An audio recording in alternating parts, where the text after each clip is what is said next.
Greetings. Have you ever heard the amazing story of Esther? There's so much to dive into. Let's get right to it. Just to jog your memory, Esther had a pretty rough start. She was born into a Jewish family, but sadly, tragedy hit her early on. Her parents died when she was just a little girl, leaving her an orphan. But thankfully, she wasn't left alone in the world. Her cousin Mordecai stepped up and took her in, raising her as his own daughter. Now, zoom ahead a few years, we find ourselves in Persia. The king, a powerful man named Ahasuerus, was looking for a new queen. You see, his previous queen Vashti had been removed from her position because she refused to do what the king asked her to do. So, the king's advisors came up with a plan to find a new queen. When Mordecai heard about this, he had an idea. He went to Esther and said, "Hey, you should go and be presented to the king. You never know, you might become the new queen." And Esther, being the brave and obedient young woman she was, agreed. She said, "Okay, I'll do it." So, Esther was taken to the palace along with many other young women. They were all given beauty treatments and taught how to behave in the royal court. When it was Esther's turn to be presented to the king, something amazing happened. The king was absolutely delighted with her. He was immediately captivated by her beauty and her graceful manner. Without hesitation, he chose Esther to be his new queen. Now, you might think this is where the story ends, with Esther living happily ever after as the queen. But that's not the case at all. You see, there was a man named Haman who was the king's right-hand man. Haman was a really wicked man who despised the Jews. He couldn't stand them, especially Mordecai, who refused to bow down to him. So, Haman came up with a wicked plan. He went to the king and said, "Your Majesty, these Jews are a problem. They're not doing what you say they should do. They have their own laws and don't follow your rules. They're a pain in the neck. Why don't you just get rid of them?" And unfortunately, the king agreed. He made a decree that all the Jews in the kingdom were to be annihilated on a certain day. When Mordecai found out about this terrible plan, he was devastated. He ripped his clothes, put on sackcloth and ashes, and stood in the king's courtyard mourning loudly. Then, he sent a message to Esther, telling her what was going on and that she needed to go and plead with the king to turn back this evil decree.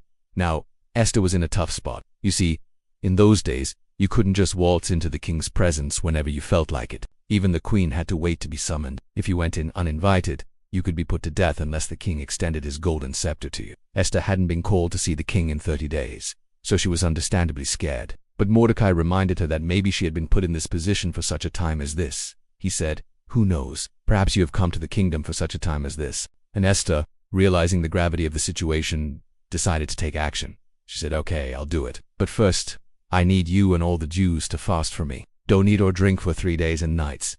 My maids and I will do the same. Then, I'll go to the king, even though it's against the law. And if I perish, I perish." So, Esther and her maidens went into fasting, seeking God's help and guidance. They didn't eat or drink anything for 3 whole days. Can you imagine how difficult that must have been? But Esther knew she needed divine intervention for what she was about to do. After the 3 days of fasting, Esther got dressed in her royal robes. She must have been so nervous, but she was determined to save her people. She walked into the inner court of the king's palace, standing there waiting to see what would happen. When the king saw Esther, he was pleased. He held out his golden scepter to her, inviting her to approach. Esther was relieved, but she knew her mission wasn't over yet. Instead of immediately telling the king about the plot against the Jews, Esther invited the king and Haman to a banquet she had prepared.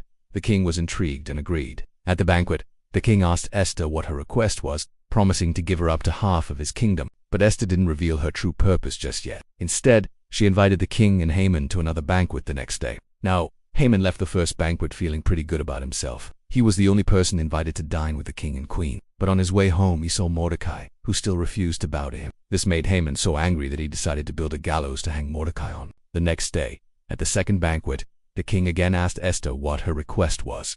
This time, Esther revealed the truth. She said, "O king, if I have found favor in your sight, and if it pleases the king, let my life be given me at my petition, and my people at my request. We've been sold out, facing destruction and annihilation." The king was shocked. He asked, "Who is he, and where is he? Who would dare to do such a thing?" And Esther, with great courage, pointed to Haman and said, "The adversary and enemy is this wicked Haman." The king was furious.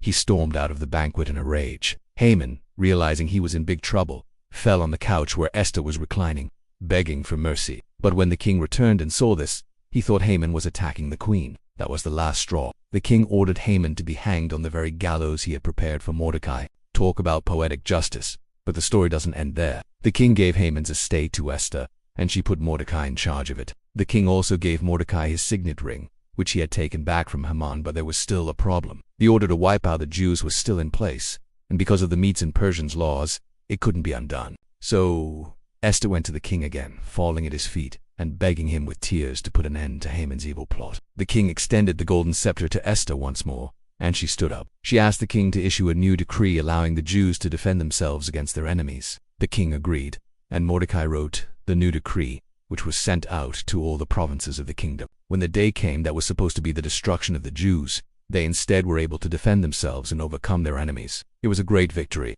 and the Jews celebrated with joy and feasting. This celebration became known as the Feast of Purim, which is still celebrated by Jews today. So, that's the story of Esther, a young orphan girl who became a queen and saved her people through her courage and faith.